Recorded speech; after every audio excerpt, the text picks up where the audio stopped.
मन भैर मान देख लो सुन लो जे चल जेबै एक आसमां अहीं सा कहू हम कोना क जीबै।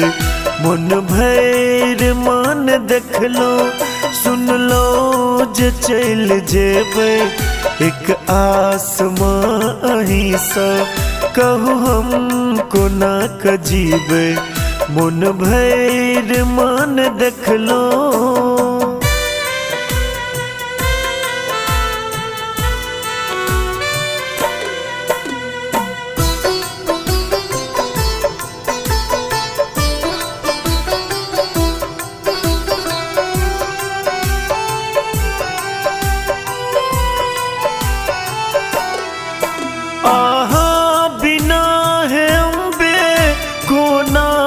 दिन बितेलो पाथर बनल है जननी एको बेर घुर न देख लो।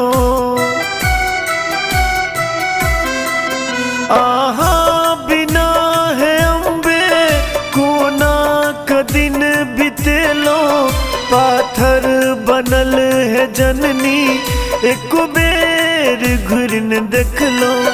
ओरे सहम कनै छी औरो कते कनेबै एक आसमां अहीं सा कहू हम कोना क जीबै। मन भैर मान देख लो।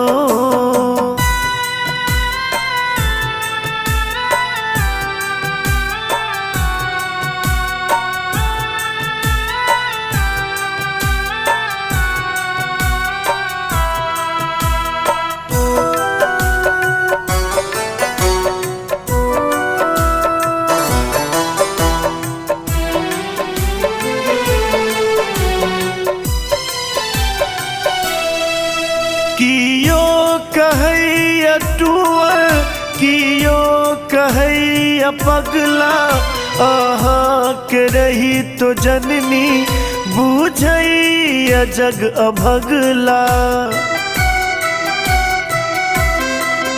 कियो कहैया टुगर कियो कहैया पगला अहाँ के रही तो जननी बुझैया जग अभगला।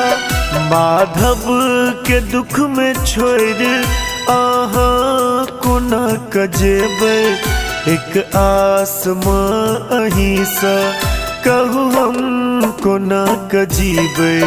मन भैर मान देख लो।